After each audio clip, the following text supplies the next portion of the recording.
बात करेंगे उस गुनहगार की जिसे 16 साल बाद भारत लाया जा सका है। आज मुंबई हमले के एक मास्टरमाइंड तहव्वुर राणा को भारत लाया गया।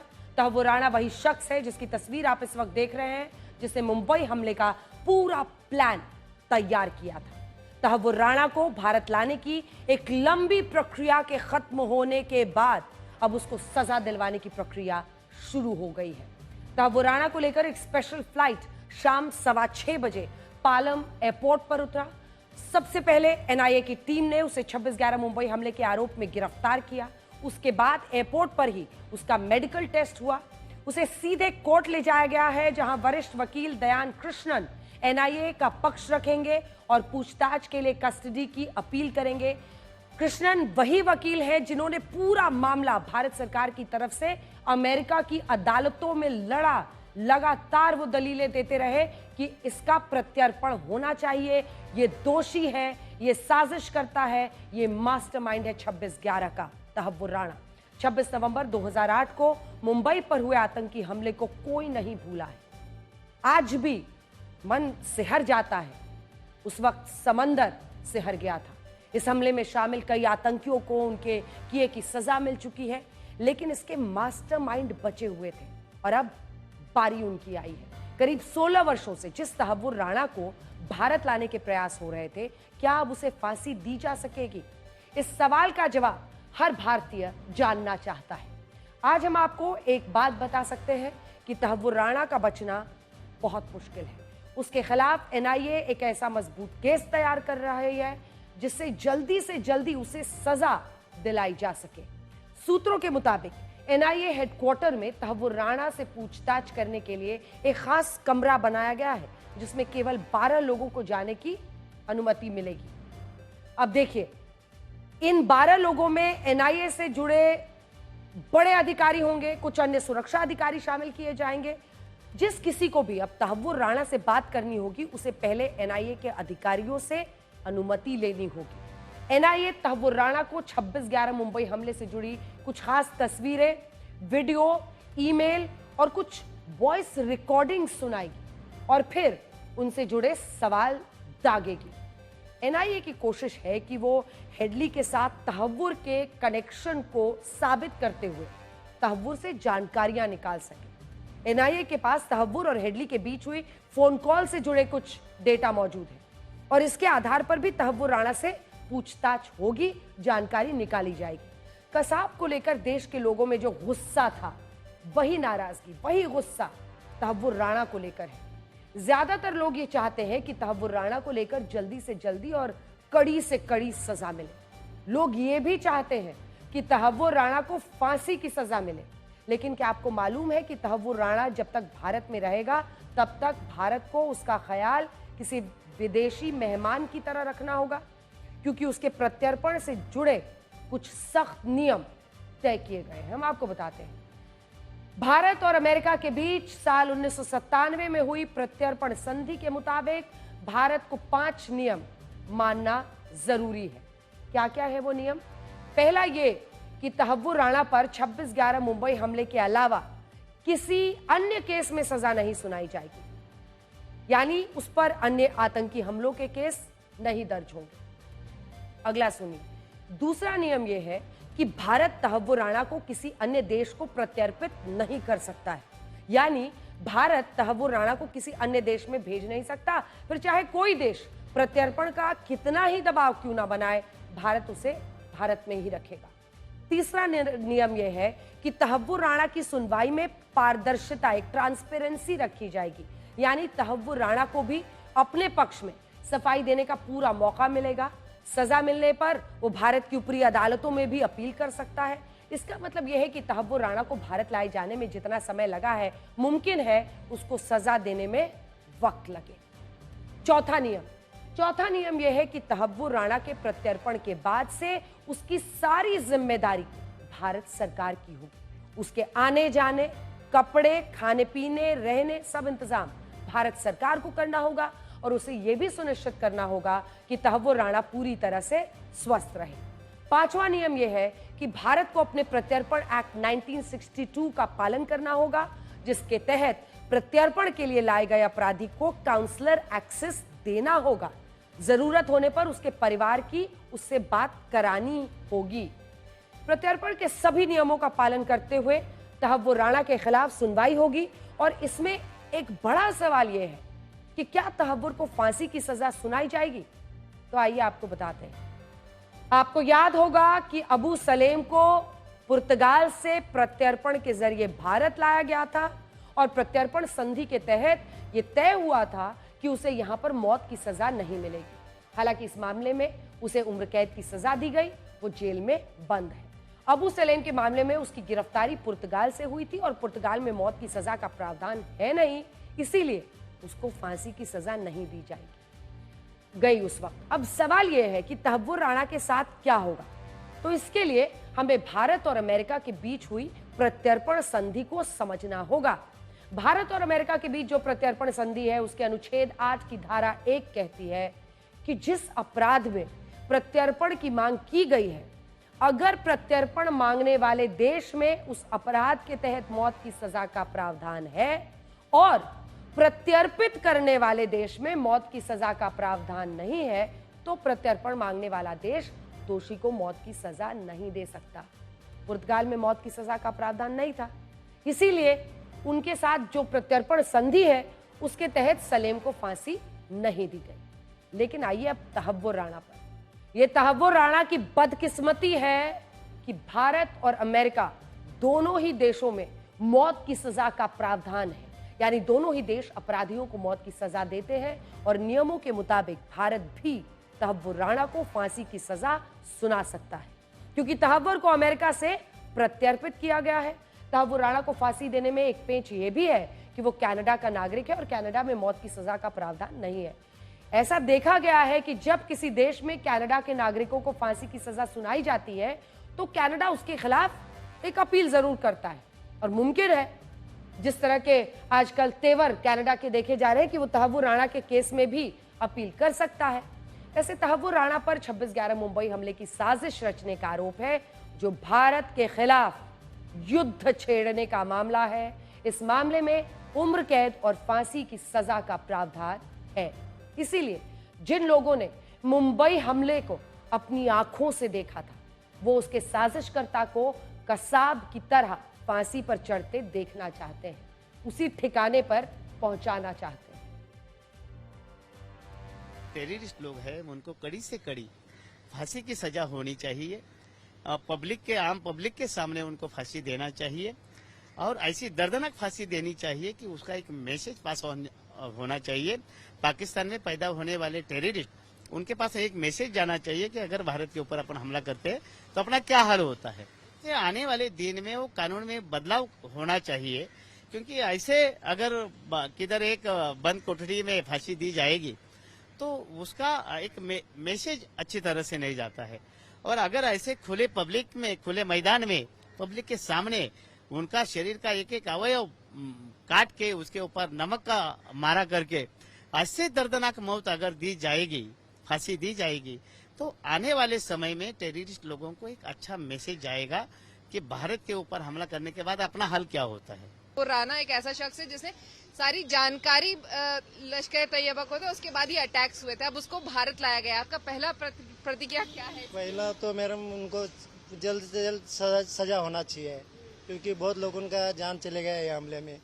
बहुत मतलब अच्छे ऑफिसर मर गए ये सब, तो उनको बहुत जल्दी उनको फांसी देना चाहिए। कम से कम 1 महीने में ही उसका जो भी जजमेंट निकाल के उसको मृत्युदंड देने जैसा काम करना चाहिए, ताकि सब जितने भी घरों के चिराग बुझ गए, जितने लोगों की जो अपनी जानें गंवा दी, जिनके घर में आज भी अंधेरा है, उनको कम से कम एक थोड़ी सी शांति तो मिले कि जिस आदमी ने अंजाम दिया उसका अंत हो चुका है। अजमल कसाब का जैसा अंडा सेल, बिरयानी इतना सेवा देने की जरूरत नहीं है। इसके लिए एक लॉ बनना चाहिए अलग से, आतंकवादी लोगों के लिए एक सिस्टम बनना चाहिए कि 2 से 3 महीना में फांसी दे दिया जाए या 20 रास्ते पे गोली मार दिया जाए। उनको ला के बिरयानी खिलाओ, करोड़ों रुपए खर्चा करो, पैसा वेस्ट है। हम जैसे इंसानों लोगों के सोचने के लिए कि गरीब लोग को कैसा आगे बढ़ाओ, देश की सुरक्षा कैसे करूं, वो कोई मेहरबानी नहीं कर रहा है। वो आ रहे तो हमारे देश में आके आतंकवादी हमला किया, कितने लोगों की जान लिया है।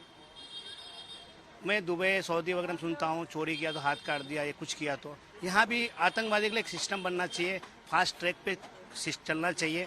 फांसी लगानी चाहिए। और फांसी लगाने के बाद मतलब जिन लोगों का परिवार गुजरा है उनको सलाह मतलब सही दिशा दिखाने के लिए उनकी भी बातों को सुनना चाहिए। और इस वक्त हमारे साथ आज तक पर सीधा जुड़ रहे शहीद तुकाराम ओम्बले के भाई एकनाथ ओम्बले, जो कि 26/11 के हमले में शहीद हुए। आपके भाई हमारे लिए। एकनाथ जी, ये पूरा देश नतमस्तक है शहीद तुकाराम ओम्बले के सामने। अपने सीने पे जिसने गोलियां खाई मुंबईकरों को बचाने के लिए, आज जब तहव्वुर राणा वापस इस देश में लाया गया है, सबसे पहले आपके मन में क्या बात आती है और क्या कहेंगे इस देश की सरकार को, इस देश की न्याय व्यवस्था को, इस देश की अदालतों को, इस देश के लोगों को?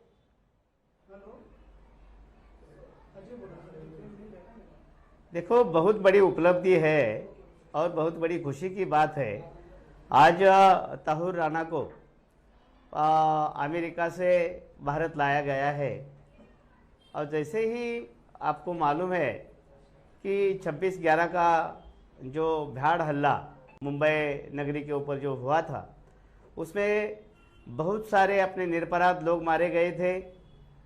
कई जवान, कई पुलिस बांधव उसमें शहीद हो गए जी। और जो 26/11 हमले का मास्टरमाइंड जो डेविड हेडली है और उसका मुख्य साथीदार ये तहव्वुर राणा था। तो बहुत अच्छी बात हो गई है, तहव्वुर राणा को अभी भारत लाया गया है। जल्द से जल्द उसको फांसी होना जरूरी है। और जैसे मैं सुबह भी आपके चैनल के माध्यम से अपील किया हूँ कि अपने कानून में वो मतलब बदलाव करना चाहिए और ऐसे टेररिस्ट लोग जो अमानुष हल्ला करके बेगुनाह लोगों को मारा है उन्होंने, तो आगे जाके ऐसे लोगों को पब्लिक के सामने लाके, खुले मैदान में लाके उनको हलाल करके मारना चाहिए, हलाल करके उनको फांसी देना चाहिए। बहुत धन्यवाद आपका एकनाथ ओम्बले जी। पूरा देश हमेशा याद रहेगा कि जब अजमल कसाब जैसा खूंखार आतंकी हथियारों से लैस सामने खड़ा था, तो सिर्फ एक बेटन के दम पर उससे लड़ते रहे, उसकी बंदूक नहीं छोड़ी, गोलियां खाते रहे, लेकिन जब तक उसे ओवर पार नहीं किया, उसे दूसरे व्यक्ति ने, वहां पर पुलिस वाले ने पकड़ा नहीं, तब तक शहीद तुकाराम ओम्बले डटे रहे। ऐसे ही वीर शहीदों से ये देश और देश की का अस्तित्व बना रहता है। बहुत धन्यवाद आपका हमारे साथ जुड़ने के लिए। इंसाफ की आपने बात की अपने नजरिए से, लेकिन एक बात तो अरविंद ओझा साबित हो गई कि हिंदुस्तान में कानून के हाथ बहुत लंबे हैं और आतंकी किसी भी कोने में दुनिया में छिपे हों, लौटना तो इंसाफ के लिए यही होगा और यहां पर आकर हिसाब किताब होगा। बिल्कुल आपने सही कहा, कानून के हाथ लंबे होते हैं। कम से कम आज जहां इस वक्त मैं मौजूद हूं, सुबह 6 बजे संजना में यहां मौजूद हूं और मैंने अपनी आंखों के सामने वो सब कुछ घटते हुए देखा जो कभी भारत में कल्पना होती थी। और खासतौर से अमेरिका जैसे देश से किसी मोस्ट वांटेड को लाना वो टेढ़ी खीर ही होती थी, लेकिन आज ऐसा होता हुआ पूरा देश देख रहा है। इस वक्त एनआईए हेडक्वार्टर के बाहर मैं मौजूद हूं, पालम एयरपोर्ट पर ही मौजूद है। लेकिन ये भी देखिए, काफी दांव पेच खेले जो तहव्वुर राणा है, चूंकि पढ़ा लिखा भी है, पाकिस्तान आर्मी में डॉक्टर भी था, तो जब भारतीय एजेंसियों ने अमेरिका में उस पर शिकंजा कसना शुरू किया तो कभी वो बीमारी का बहाना बनाने लगा, कभी कोई और बहाना बनाने लगा। अपने कानूनी दांवपेच का उसने काफी इस्तेमाल किया, लोअर कोर्ट से लेकर सुप्रीम कोर्ट तक गया, लेकिन हर जगह भारतीय एजेंसियों ने, एनआईए ने और विदेश मंत्रालय ने जाकर दस्तावेज सौंपे, सबूत सौंपे और यकीन जानिए अमेरिका की कोर्ट तक ने माना और कहा, बाकायदा अपने ऑर्डर में कहा है कि जो भारत दस्तावेज, जो भारत एविडेंस दे रहा है वो पूरी तरह से सही है, जिसका नतीजा ये हुआ कि आज तहव्वुर राणा को भारत लाया जा सका। अब उसे कोर्ट में, जाहिर सी बात है, जो लीगल प्रोसेस होता है पुलिस कस्टडी रिमांड पर लेना, उसके बाद एनआईए उससे पूछताछ करेगी। लेकिन जो एक्सपर्ट है, सिक्योरिटी एक्सपर्ट है, उनका ये मानना है कि 26/11 मुंबई अटैक में अभी ऐसे कई राज हैं जो खुले नहीं हैं। खास तौर से पाकिस्तान आर्मी कि वो चेहरे बेनकाब होंगे, पाकिस्तानी खुफिया एजेंसी ISI के चेहरे बेनकाब होंगे। लश्कर तोयबा तो पहले से बेनकाब है ही, लेकिन पाकिस्तान आर्मी और पाकिस्तानी खुफिया एजेंसी के चेहरे बेनकाब होंगे और जब वो NIA के सामने, इंडियन एजेंसी के सामने उनके नाम आएंगे तो जाहिर सी बात है उन नामों को इंटरनेशनल, अंतर्राष्ट्रीय मंच पर भारत रखेगा भी और ये बताने की भी कोशिश करेगा कि पाकिस्तान एक आतंकवाद को पालने पोसने वाला मुल्क है। अंजना, खुलेगी पोल और भी खुलेगी पोल पाकिस्तान की। लेकिन जरा अपने दर्शकों को अब तस्वीरें दिखाते हैं। ये तस्वीरें हैं तहव्वुर राणा की। ये वही शख्स है जो पहले ऐसा दिखता था। आप देख रहे हैं तहव्वुर राणा की तस्वीर, बीच में ऐसा दिखता था। दरअसल इसकी पूरी जानकारी हम आपको देना चाहते हैं। पाकिस्तान आर्म्ड मेडिकल कोर में ये एक ऐसा शख्स था जो डॉक्टर था पाकिस्तान में। 97 में ये पहुंच गया कनाडा। ISI की मदद से धीरे धीरे एक इमिग्रेशन ऑफिस खोल ली और वहीं से साजिश और आतंक के काम ये पूरे विश्व के लिए करता था। और सोचिए, डेविड कोलमैन हेडली इसका पुराना साथी था, कैसे उसका नाम बदला, अंग्रेजी नाम रखा, फिर एक इमिग्रेशन ऑफिस मुंबई में खोलकर उसके बाद वहां पर उसको एजेंट बनाया और डेविड कोलमैन हेडली के लिए भारत में आकर रेकी करने की पूरी प्रक्रिया को आसान बनाया। और लश्कर तैयबा उधर आतंकियों को ट्रेन करता रहा और फिर लश्कर तैयबा, पाकिस्तान की ISI, Tahawwur Rana, David Coleman Headley ने कुछ और आतंकियों के साथ मिलकर इस 26/11 के पूरी आतंकी हमले को अंजाम दिया। अब देखिए, काले बालों से सफेद बालों तक पहुंच गया है ये शख्स, लेकिन अब जाकर घड़ी आई है उसके आतंक के कारनामों के हिसाब किताब का। फांसी से पहले अजमल आमिर कसाब को भी लगता था कि पाकिस्तान में मौजूद उसके आका किसी ना किसी तरह से उसको बचा लेंगे। उसे ये भी लगता था, देख रहे हैं आप, ये उसका दरअसल जब एक सीरम टेस्ट किया गया था कि वो क्या बोलता है, क्या जानकारी देता है, तब का वीडियो रिलीज किया गया था। लगता था अजमल आमिर कसाब को कि मुझे भी कोई ना कोई पाकिस्तान में जो मेरा आका है बचा लेगा। उसे यह भी लगता था कि उसे फांसी कभी नहीं होगी क्योंकि भारत में कानूनी प्रक्रिया बहुत धीमी है। लेकिन 26/11 मुंबई हमले के 4 साल बाद ही कसाब को फांसी दे दी गई।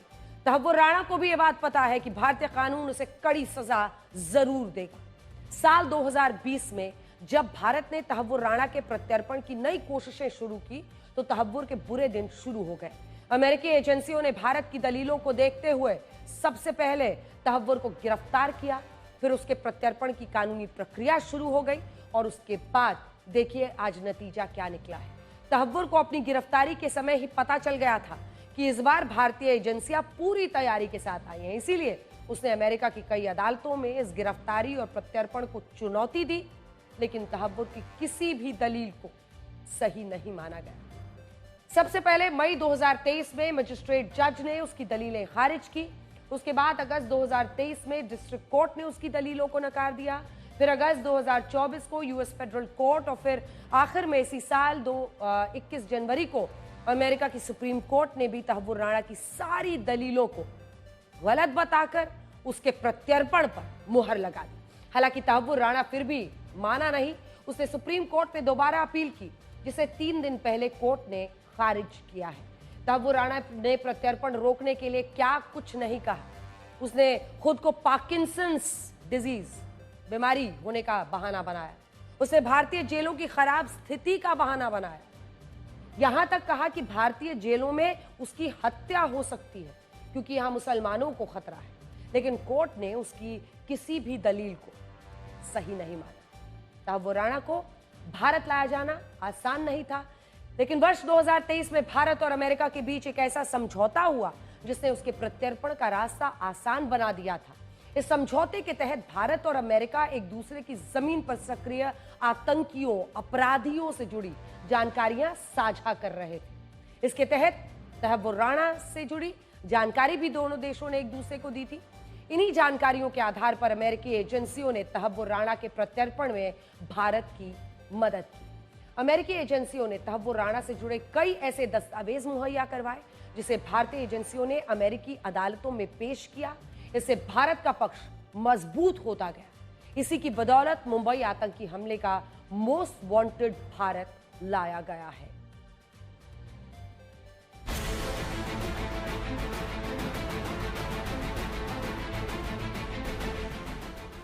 16 साल बाद आखिरकार मुंबई हमले का गुनहगार दिल्ली में लैंड कर गया।